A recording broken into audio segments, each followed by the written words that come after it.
मैं हिंदी हूँ, आपकी जानी पहचानी हिंदी। देववाणी संस्कृत मेरी जननी है और आर्य भाषा परिवार मेरी पहचान है। श्रुति सूक्त रुचिरमाला शतशास्त्र सूत्रमूला ऋषिवार्य चिन्तनीया सुरभारती सुरम्या श्रीरामकृष्ण लीला जनहृदय हरणशीला इह पुष्पिता दिव्या सुरभारती सुरम्या सुरभारती सुरम्या सुरभारती सुरम्या। मैं सिर्फ एक भाषा ही नहीं बल्कि एक सफर भी हूँ। सदियों लंबा एक ऐसा सफर जिसमें कई पड़ाव हैं, कई मोड़ हैं। ये सफर पीढ़ियों ने तय किया है। अब अपने बारे में क्या क्या बताऊं। मेरी यात्रा नदी की एक ऐसी यात्रा है जिसमें हर दिशा से कई धाराएं मिलती रही हैं। मैंने अपने पास आई हर एक भाषा, हर एक बोली की धारा को बेहिचक स्वीकार किया है और खुद को नए समय और नए रूप में ढालती रही हूं। अमीर खुसरो ने पहली बार मुझे अंगीकार कर अपनी कविताओं का माध्यम बनाया।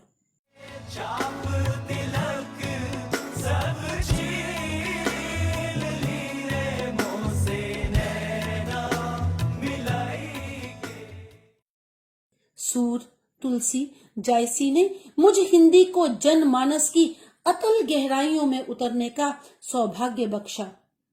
मेरा सफर यूं ही चलता रहा, धारा बहती रही, देश में शासक शासन बदलते रहे, किंतु मेरी इस अनंत अजस्र यात्रा ने 19वीं शताब्दी के ज्ञान विज्ञान के प्रसार के साथ तो नई गति ही पकड़ ली।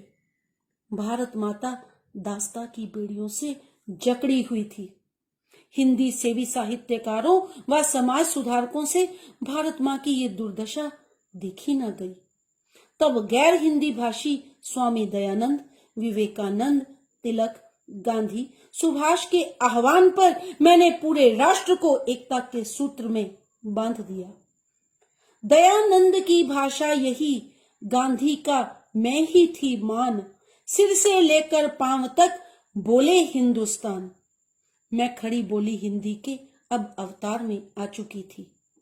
हिंदी के यशस्वी मेरे पुत्रों भारतेंदु, मैथिली शरण गुप्त, प्रसाद, पंत, निराला, मेरी बेटियों महादेवी वर्मा, सुभद्रा कुमारी चौहान ने अपनी रचनाओं से स्वतंत्रता आंदोलन में एक नई ऊर्जा भर दी और इंतजार की घड़ियां समाप्त हुई। देश आजाद हुआ। इस आजादी ने मेरी आंखों में कई सपने बो दिए। मुझे राजभाषा बनाकर पटरानी होने का एहसास भी दिलाया गया। पर हाय री किस्मत, 15 साल का बनवास साथ ही मिल गया। पर मैंने अपना सफर जारी रखा और अंग्रेजी में भी सफर करती रही। हाँ, वही शोषण, भेदभाव, आप ठीक समझे।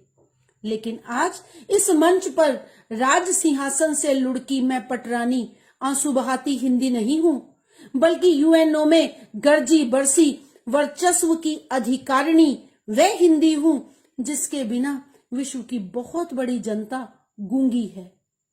तो आइए हाथ कंगन को आरसी क्या, याद कीजिए हिंदी सिनेमा के उस सुनहरी दौर को जब हिंदी साहित्यकारों और सिनेमा के दिग्गजों ने मुझे विश्वव्यापी पहचान दे दी। मेरे सपनों को नई उड़ान तब मिली जब होरी को चौपाल से निकालकर सुनहले पर्दे पर प्रेमचंद का गोदान अमर हो गया। घर में न गाय है न बचिया, सुतली बेचकर 20 आने पैसे लाए थे, यही इनका गोदान है। महज यही नहीं, लचर शासन व्यवस्था, सामंतवाद और अकर्मण्य राजनीति पर आधारित शतरंज के खिलाड़ी रचना को फिल्मी पर्दे पर उतारा गया। मैं भगवती चरण वर्मा की चित्रलेखा भी बन गई। और तो और हिंदी का परचम लहराते गीत गलियों में गूंज रहे थे और रूस में गाया जा रहा था। मेरा जूता है जापानी, ये पतलून इंग्लिस्तानी, सर पे लाई टोपी रूसी, फिर भी दिल के हिंदुस्तानी। हिंदी का ठेठ देसी अंदाज जब फणीश्वर नाथ रेणु की कलम से फिल्म तीसरी कसम के रूप में निकला, तो जहां प्यार मनोहार पान खाए सैया हमार के रूप में थी, तो वहीं जीवन की दार्शनिकता भी कुछ यूं बह निकली। प्यार का नगमा है, मौजों की रवानी है, एक प्यार का नगमा है, मौजों की रवानी है, जिंदगी और कुछ भी नहीं, तेरी मेरी कहानी है। इधर संतोष आनंद, शैलेंद्र जैसे गीतकार हिंदी की रवानी के साथ बहकर जीवन मूल्यों की गहराई टटोल रहे थे, नाप रहे थे। अब गैर हिंदी भाषी भी मेरी ताकत जान चुके थे। धर्म, संप्रदाय, जाति, राज्य सब के सब मेरे विराट व्यक्तित्व में समाते चले गए। वक्त ने करवट बदली, जीवन मंथन शुरू हुआ। हिंदी सेवियों ने जीवन आदर्शों और संघर्षों के महान आख्यान रामायण व महाभारत छोटे पर्दे पर हिंदी के माध्यम से उतारे। हिंदी साहित्यकारों पंडित नरेंद्र शर्मा, रामानंद सागर, डॉक्टर राही मासूम रजा ने मेरे सानिध्य में ही तो रहकर रामायण महाभारत की यादगारी व सफल जो पटकथा उस समय लिखी, वह हर आयु वर्ग के दिलो दिमाग पर आज भी छाई है।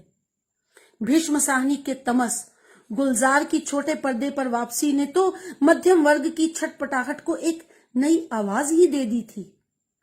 नवरस का हरेक रस, करुण, वीर, रौद्र सब के सब हिंदी के क्लेवर और फ्लेवर को एक नई चमक दे रहे थे। यहाँ मैं हर भारतीय का मनोरंजन तो कर ही रही थी, पर मेरी उपेक्षा अब भी जारी थी। एक बात कहूं, है तो बड़ी अजीब। मेरे पक्ष में विदेशी साधु बाबा फादर कामिल बुल्के खड़ा हो गया, जिसने जन्म तो बेल्जियम में लिया था, पर वह हिंदी के बेटे के रूप में जाना गया। और बरसों से भारत में बसे बीबीसी से जुड़े मार्क टुली ने भी हिंदी की उपेक्षा पर हैरानी जताई, भारतीयों की आत्मा को झंझोड़ा। कि जब मैं किसी से सवाल पूछता हूँ हिंदी में, वो हमेशा जवाब या आंसर देता है अंग्रेजी में। और मैं तो बहुत गुस्सा होता है और मैं बोलता हूँ कि आप क्यों मुझसे हिंदी नहीं बोलता है। और मेरा ख्याल है कि एक कारण ये है कि वो दिखाना चाहता है कि वो अंग्रेजी बोल सकता है। घात प्रतिघात यूं ही चलते रहे और मेरा कारवां अबाध गति से आगे बढ़ता रहा। और आज भी नई राहों और नई मंजिलों की तलाश में मैं निरंतर अग्रसर हूं। मैं रोजगार के नए अवसरों की बरसात कर रही हूं। मैं केवल बातचीत का ही साधन नहीं रही, बल्कि दुनिया भर में अपनी पहचान बना चुकी हूं। भारतीय संस्कृति में रुचि रखने वालों के बीच मैं अमेरिका, यूरोप तक जा पहुंची। जर्मन, फ्रेंच जैसी भाषाओं के साथ यूरोप के नामी विश्वविद्यालयों में हिंदी को विदेशी भाषा के रूप में जगह दी जा रही है। बहुराष्ट्रीय कंपनियों को भारतीय ग्राहकों को रिझाने के लिए खांटी देसी हिंदी जैसे मेरे रूप को भी स्वीकार करना ही पड़ा। देखिए तो सही, विदेशी फिल्में डब करके हिंदी में पेश की जा रही हैं। यकीन जानिए, भारतीय दूतावासों, मीडिया, पत्रकारिता, ब्लॉग, वेब लेखन में भी मैं हिंदी नए आयाम खोल रही हूं, दिखा रही हूं। अशोक चक्रधर जी ने एक बार कहा था, हिंदी थोपने से नहीं थापने से आएगी। अब अलविदा कहने का समय है। हिंदी दिवस की एक बार फिर से ढेरों शुभकामनाएं। पर जाते जाते एक बात कह दूं, शर्माने की बात नहीं है। थोड़ा गर्व महसूस कीजिए अपनी भाषा पर, वो भी आपको निराश नहीं करेगी, पक्की बात है। तब तक मिलकर बोलो एक जुबान, हिंदी हो हम सब की पहचान। एक लक्ष्य बस एक ही काम, गूंजे हिंदी चारों धाम, गूंजे हिंदी चारों धाम।